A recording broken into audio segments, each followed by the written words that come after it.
रहीम अस्सलाम वालेकुम। Nine brothers TV मुबारक जीवित आपकी खिदमत में हाजिर है। नाज़रीन, हमारा channel nine brothers TV subscribe करें।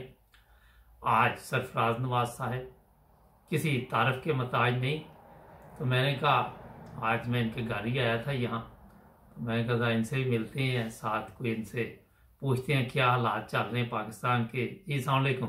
वालेकुम सलाम। हाँ जी, क्या हाल है? मुबारक साहब, खैरियत है।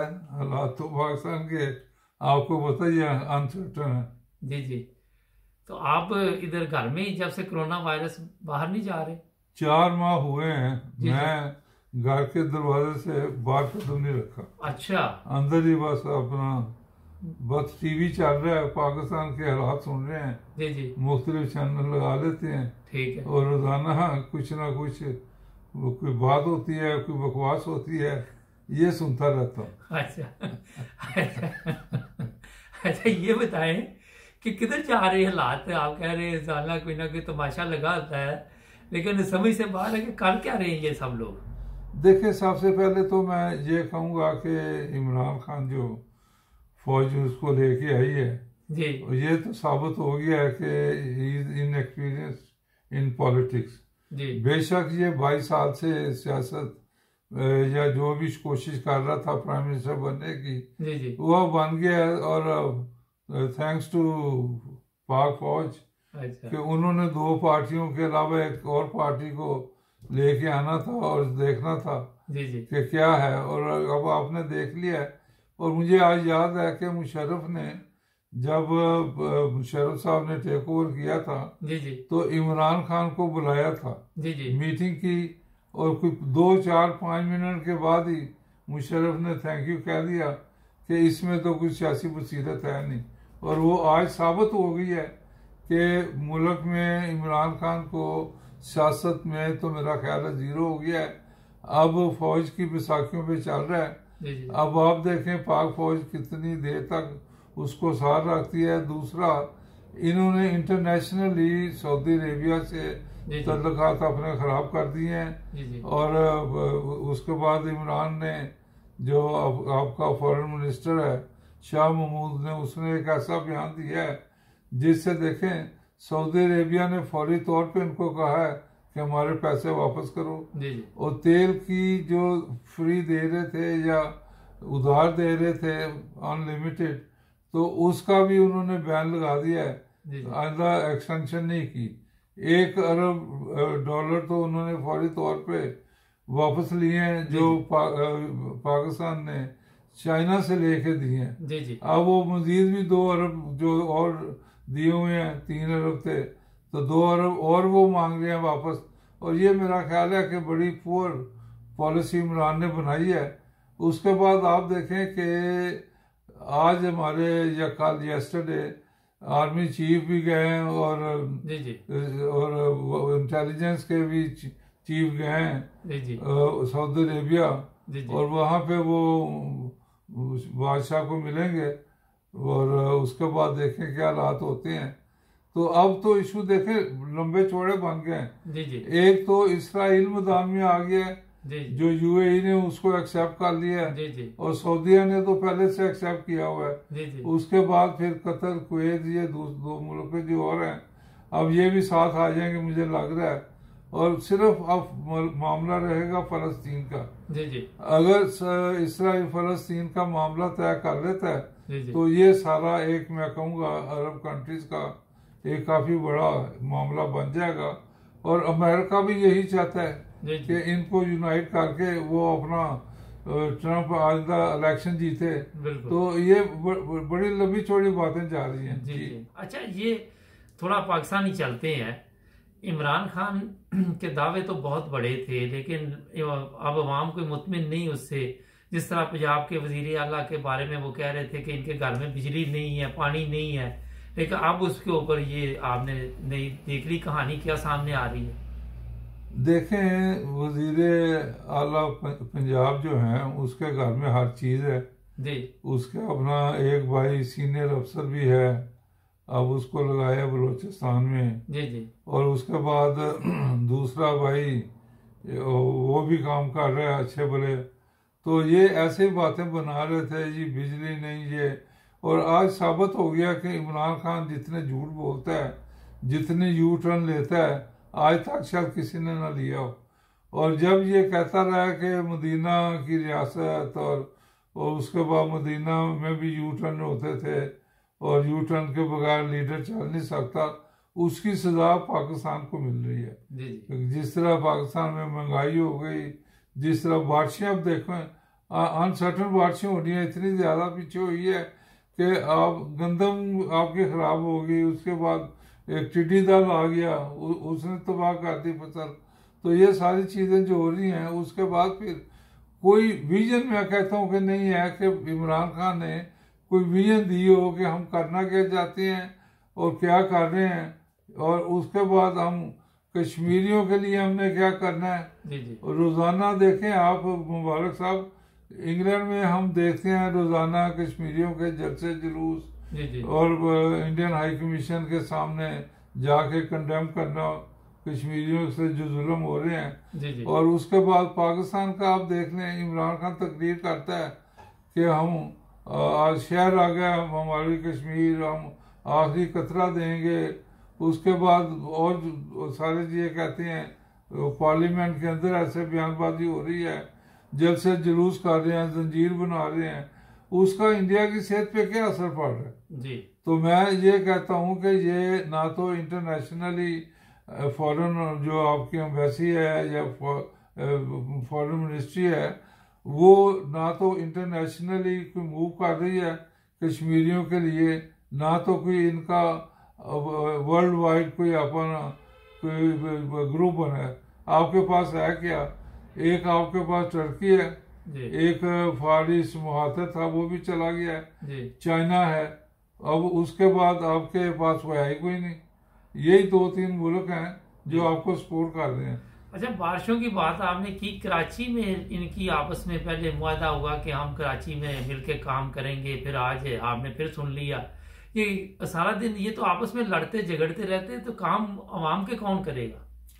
देखें, एक दूसरे को नीचा दिखाने की कोशिश कर रहे हैं जी। तो ये तो मैं कहूँगा कि कराची की पब्लिक के लिए एक बड़ी बेहतरी ये हुई है जी कि अपना जो फौज ने आके उधर सफाई करने का काम शुरू किया है जी। और वो काफ़ी हद तक कामयाबियाँ हो रही हैं जी। और इस तरह वो काफ़ी नाले अगर साफ कर दें तो उसके बाद तो फिर मामला ठीक है। लेकिन अपलिफ्ट नहीं कराची को कर रहे। कराची इस तरह जा रहा है जैसे ये कोई सुराब गोठ बन रहा है, इस तरह की चीज़ें बन रही हैं।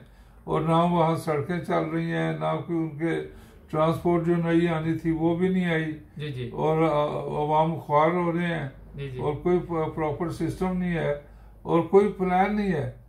वफाक कहता है हम ये करेंगे जी। और हम इतना पैसा देंगे, और वहाँ के सिंध गवर्नमेंट कहते हैं हमें पैसा नहीं मिला। उसके बाद एक और कराची के अंदर जो मेयर साहब हैं वो कहते हैं मेरे पास पावर नहीं है जी। और चीफ जस्टिस साहब ने कहा है सुप्रीम कोर्ट के कि अगर पावर नहीं है तो छोड़ो हमारा पीछा, खुदा के लिए छोड़ो पीछा हमारा, और जाओ घर जाके बैठो और हमें किसी और से काम करवाने दो। वो कहते हैं मेरे 1-2 महीने रह गए, वैसे खत्म हो जाने इलेक्शन। अच्छा, ये बताइए कि ये आपका क्या ख्याल है कि ये पंजाब के वजीर आला साहब टिके रहेंगे या अब नैब के जरिए इनको फारग किया जाएगा? देखें, मुझे इसमें इमरान खान की शरारत लगती है जी। जो नैब ने एकदम इसको बुला लिया है और फिर इसके ऊपर केस निकाल दिए हैं। अब शराब का लाइसेंस देना किसी होटल को, ये तो आम रोजाना की बात है। वहाँ पे लाइसेंस मिला हुआ है लाहौर जिमखाना को, हालांकि वो होटल भी नहीं है जी। तो अगर कई होटलों को मिला हुआ है, 5-10 होटल लाहौर में हैं जिनको सबको मिला हुआ है लाइसेंस जी। और अगर इस होटल को लाइसेंस मिल गया है तो फिर क्या हुआ? ये ऐसे मामूली सी बात थी। दूसरी चीजें ये आ गई हैं कि उसके भाइयों ने कुछ अपना जमीनों का ये वो मामला और करप्शन का मामला ऐसा निकाल रहे हैं। देखें, मुझे इसमें इमरान खान की शरारत लग रही है। उसने इशारा किया होगा नैब को कि ये मामला टेकअप करो, वरना तो नैब प्राइम मिनिस्टर की इजाजत के बगैर हिल नहीं सकता आजकल के जो हालात हैं।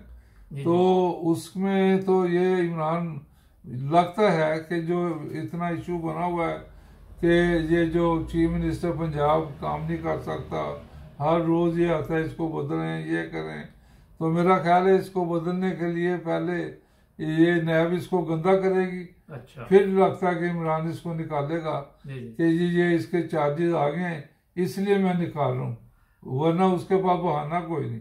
अच्छा चौधरी, आपके ख्याल में अगर कोई ऐसा चांस मिला तो वज़ीर आला बन जाएंगे चौधरी परवेज साहब?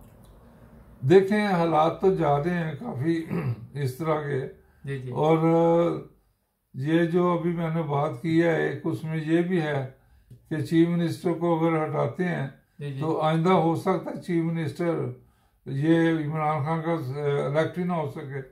ग्रुप बन जाए और चौधरी परवेज लाई वगैरह आप जो बात की है उनका चांस बन जाए आने का, और वो वाजह कर रहे हैं और कि हम चीफ मिनिस्ट्री अगर करेंगे तो पंजाब बेहतर चल सकेगा। चौधरी शुजात के भी बयान है, उसके बाद चीमा साहब के भी इमरान से मुलाकात हुई है जो मिनिस्ट्री हाउसिंग और वर्क्स का है, और चौधरी शुजात के कहने पे तो ये सारी चीजें चल रही हैं, और ये वाज़ह तौर पे इन्होंने कर दिया है कि हम इमरान के साथ शायद सही नहीं चल सकते, और उसके बाद फिर नैब ने इनके ऊपर भी केस निकाल लिए हैं। तो अब देखें क्या होता है, ये चीजें चल रही हैं। उसके बाद अब जरदारी साहब का उसको बुलाया हुआ था आज, और उसके बाद नवाज शरीफ और मरियम का तो पहले हो गया ना, और यूसुफ रजा गिलानी को जी गाड़ियां दी गई हैं, और भाई आपने जो पेनल्टी लानी है गाड़ियों की कीमत जो है अगर नहीं पे की तो आप उनको कहें जी कि इतना पैसे निकलते हैं आप पे कर दें, मामला खत्म हो। ऐसे फर्द जुर्म आयद करनी है, ये करना है, वो करना है, इशू क्रिएट करने हैं अननेसेसरी। तो एक लेटर लिखें कि जी ये आप तोशा खाने से आपने ये गाड़ियां ली हैं और ये गाड़ियां इस कीमत पे थी तो आपने ये कीमत पे की है, तो लीगली ये आप इतने पैसे दे दें और ले जाएं, या फिर ये गाड़ी वापस करें और वो अपनी वापस पैसे ले लें, मामला खत्म है। तो नैब इसको देखे बढ़ा रखा होगा, पता नहीं पीछे इसके क्या है। अच्छा, ये तो आपने बात की गाड़ियों का इशू तो नहीं है, देखें लूट मार वहां मुल्क में होती है, ये तो आपको भी पता है ना, जो भी आता है वो करता है। अब जब भी किसी से जवाब पूछते हैं तो उसके बाद जवाब नहीं होता, वो अगले बंदे की कहता है कि मैंने की है तो उसने भी की है। अब जरदारी साहब कहते हैं जी कंपनी में मैंने कोई कपला नहीं किया, कंपनी जाली बनाई गई, उस पर पैसे लिए गए, और ये आप देखें नवाज शरीफ कहता मैंने भी नहीं किया। अवाम गरीब होती जा रही है, लीडर अमीर होते जा रहे हैं, ये पिकनिक मनाते हैं, तो फिर मुल्क में किस वजह से तरक्की नहीं हो रही है आपके ख्याल में? अवाम गलत है? देखें अब आप अगर गौर करें जरदारी और नवाज शरीफ को और शहबाज शरीफ से हटके अगर बात करें इमरान गवर्नमेंट में, तो इमरान खान की गवर्नमेंट में उससे ज्यादा करप्शन हुई है। इसने अपने साथी रखे हुए हैं, जैसे तरीन है, उसके बाद खुसरो का भाई है, उसके बाद और लोग हैं, फिर यूटिलिटी स्टोर है, फिर उसके बाद ये जो के इलेक्ट्रिक है, ये इमरान के फ्रंट आदमी हैं जिन्होंने इसके ऊपर खर्चे किए हैं, और अब इमरान उनको वो खर्चे वापस कर रहा है समहाउ। जिस तरह भी वो किसी को यूटिलिटी स्टोर में 1 अरब का फैला पहुंचा दिया, वो अभी अखबारात में टीवी पे चीजें भी आई थी कि चीनी महंगी उन्होंने खरीद के ये हो गया। उसके बाद वो तरीन साहब लंदन में आए हुए हैं, खुद इमरान ने सी ऑफ किया है। उसके बाद गंदम का मामला, और आज फिर हाई कोर्ट इस्लामाबाद ने कह दिया कि ये चीनी का मामला जो इन्वेस्टिगेशन हो रही थी, FIA ने ये सही नहीं की, इसका दोबारा कमेटी बनाई जाए, और जो इमरान खान का मशीर है लीगली इसका राइट ही नहीं है कि ऑर्डर करे। तो ये अब नई इंक्वायरी शुरू होगी, वो ये सारी चीजें अपना अंडर द कारपेट चली जानी है, कुछ नहीं होना। ना इमरान ना नवाज शरीफ, ये और इमरान के ऊपर भी करप्शन के चार्जेस सामने आ रहे हैं कि आप लोगों को करप्ट का फायदा दे रहे हैं। तो आप प्राइम मिनिस्टर हैं, फाइनेंस मिनिस्ट्री आपके पास है, तजारत की मिनिस्ट्री आपके पास है। तो ये दोनों जो चीज़ें इसी में हुई हैं। उसके बाद फिर दवाइयों का मामला इंडिया से जो आई थी, उसके बाद जो दवाइयाँ महंगी की हैं कियानी ने, उसको सेक्रेटरी जनरल लगा दिया है। तो ये तो सारा तमाशा ऐसे बनाया हुआ है कि इमरान बड़ा ईमानदार है, बड़ा ये है, ऑनेस्ट है, अपराइट है, सारी चीज़ें ये इसके हाथ से करप्शन हो रही है। और 1.5 साल हो गया है कि वो जो दवाइयाँ महंगी हुई थी पाकिस्तान में, एकदम 100 रुपये की 600 रुपये पे चली गई। उसके ऑर्डर भी हुए इंक्वायरी का, तो कहाँ गई?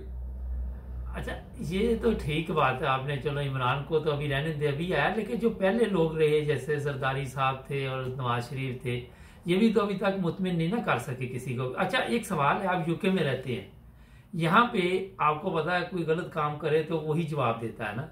हमारे वहाँ किसी कोई गलत काम करे, उसे पूछा जाए तो वो अपना जवाब नहीं देता, वो 20 सवाल लोगों के निकाल के रख देता है। नहीं, ये देखें, ये खुद ही अब जो बीच में लोग हैं, ये जो नैब है, ये अब जो लोगों के इन्वॉल्वमेंट है उनको वादा माफ गवाह बनवा लेते हैं जी।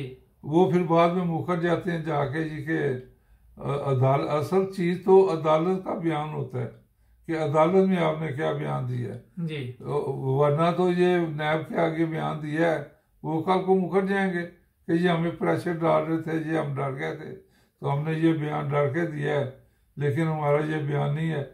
तो ये ऐसी चीज़ें जो वादा माफ गवाह बनाने, ये मेरा मतलब ये कॉम्पिटेंट है ही नहीं नैब वाले कि सही केस बना सकें या जो भी है। और अगर वाजह चीज़ है कि अगर आपके अकाउंट से पैसे आपके आए हैं तो उसको जस्टिफाई करें जिसके अकाउंट में आए हैं, तीसरे आदमी को पूछने की जरूरत क्या है। लेकिन ये सिस्टम हमारा ऐसे चल रहा है कि नैब पकड़ लेता है और 6 माह केस ऐसे चलता रहता है, उसको अंदर कर देते हैं और ना वो अपना वकील कर सकता है ना कुछ। एक तो ये बड़ी जलालत है, मैं कहूँगा कि अगर आपने किसी को पकड़ा है तो उसको आप केस चलाएं उसके ऊपर। ये क्या कि ये अपना इंक्वायरी हो रही है तो उसकी जमानत करें और जिसको जब बुलाना हो बुला ले, उसको ये ECL पे रख दें ताकि मुल्क से बाहर ना जा सके। तो लेकिन ये अपना chief justice Pakistan supreme court ने भी यही वर्शन दी है कि नैब ये ऐसे पकड़ के 90 दिन 120 दिन से अंदर कर देते हैं, उसके बाद कुछ निकलता नहीं, तो उसकी जिंदगी भी खराब। आप ख्वाजा ब्रदर्स को 16 माह इन्होंने अंदर रखा है और कोई केस अभी तक सामने नहीं आया। इस तरह और भी कई केस हैं और इससे पहले भी आप देखें 5-5 4-4 साल लोग इनके अपना जेल में रहे हैं, उसके बाद बरी हो गए। अब उसके बाद 5 साल जेल में जो 6 साल काट के आया है, इनके पास न सजा हुई है न कुछ, लेकिन उसकी सारी उम्र का कैरियर खत्म, बदनामी अलहदा। अच्छा, ये आप देख रहे हैं कि पाकिस्तान तरक्की नहीं कर रहा, पीछे ही जा रहा है। नहीं, तरक्की कैसे हो सकती है? आपका देखें कोई विजन, कोई सिस्टम है नहीं जी जी। और एक को उतारा, दूसरे को ले आए, तीसरे को ले आए, और पाक फौज का अमल दखल ज़्यादा है। जितनी देर तक ये इंडिया के साथ प्यार मोहब्बत नहीं करेंगे, और कश्मीर का मसला जो है वो तो अब मेरा ख्याल है कि इंडिया ने तो कब्जा कर लिया है अपना कश्मीर के ऊपर। उन्होंने 1 साल पहले अपने नक्शे में भी दिखा दिया है। जो इनको अब होश आई है 1 साल के बाद, नक्शे में ये कश्मीर दिखा रहे हैं।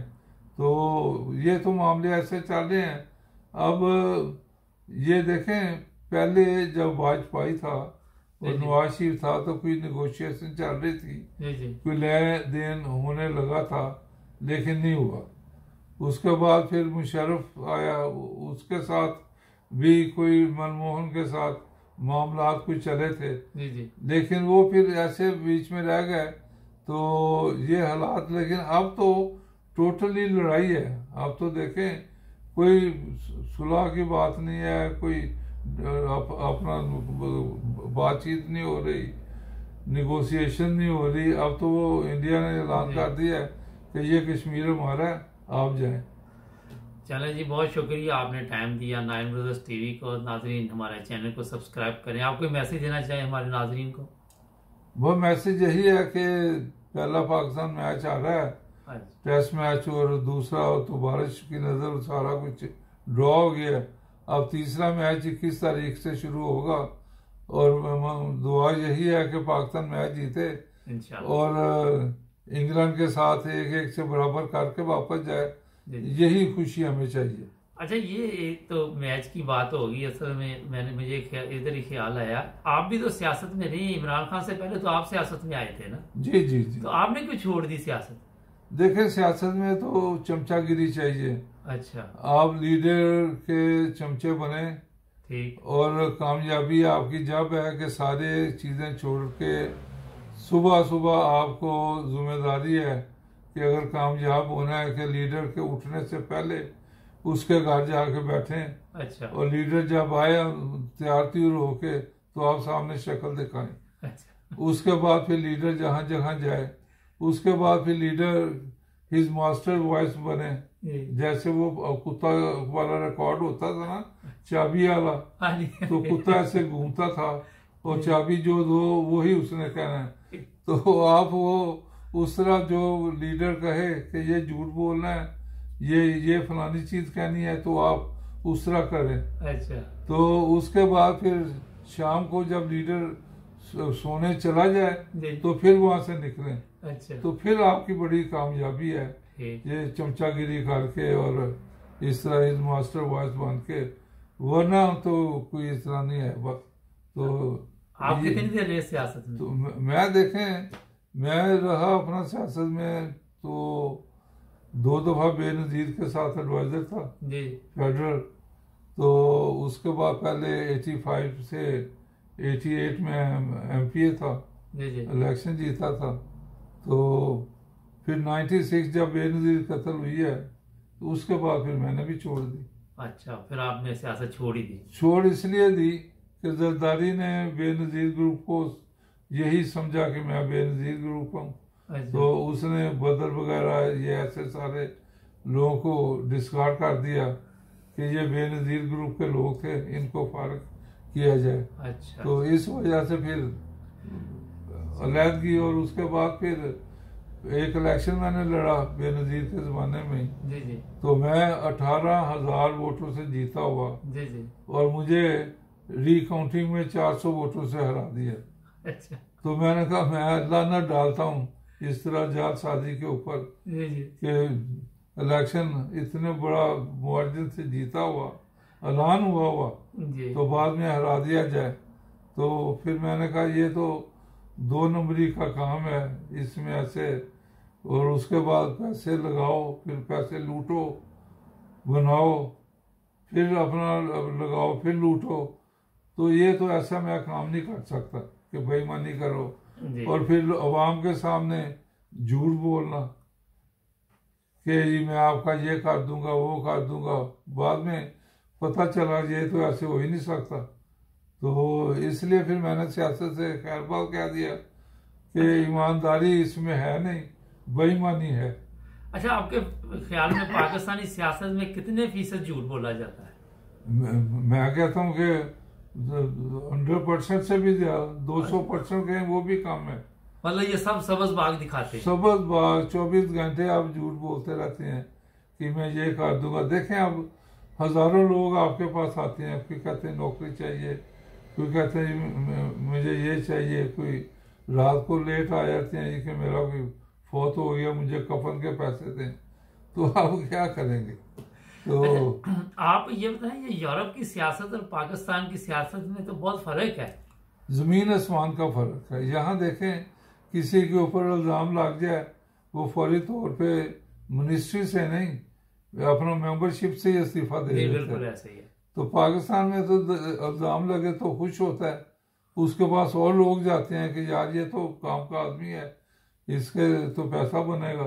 तो ये सारी चीजें आपके पास वाज़ेह तौर पे हैं कि जितना लूट मार और जितना करप्ट आदमी होगा उतना सियासत में कामयाब होगा। अच्छा, आखिर पे एक सवाल मैं सिर्फ पूछूंगा कि कायद आज़म मोहम्मद अली जिन्ना ने जो पाकिस्तान के बारे में ख्वाब देखा था, ये तो बिल्कुल उससे मुख्तलिफ हो गया काम सारे। टोटल मुख्तलिफ है। कायद आज़म ने तो वाज़ह कहा था नो करप्शन जी, तो ये कहते हैं कि करप्शन।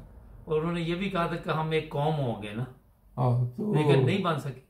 नहीं, कौम तो पाक फौज की वजह से थोड़ी बहुत बनी हुई है। अच्छा, ये तो पाक फौज अगर ना हो तो ये तो टोटे टोटे हो गया होता ऑलरेडी। अच्छा। अब आप देखें, जनूबी पंजाब का सूबा बनना था, वो कहाँ गया? हाँ, नहीं हर आदमी आके ऐलान करता है जनूबी पंजाब, तो कहाँ गया? एक अब इमरान खान ने एडिशनल चीफ सेक्रेटरी लगाया जी जी उधर, और उसके बाद एक मेरा ख्याल है कुछ और जूनियर अफसर लगाया है। जी जी। तो ये एक दफ्तर वहां बना दिया है, उसके आगे कुछ भी नहीं। चले, बहुत शुक्रिया नाज़रीन, हमारे चैनल को सब्सक्राइब करें, फिर इंशाल्लाह आपसे मुलाकात होगी। जुड़ जाए नाइन ब्रदर्स टीवी के साथ। अल्लाह हाफिज। हो गया जी, अल्लाह हाफिज। खुदा हाफिज। अल्लाह हाफिज।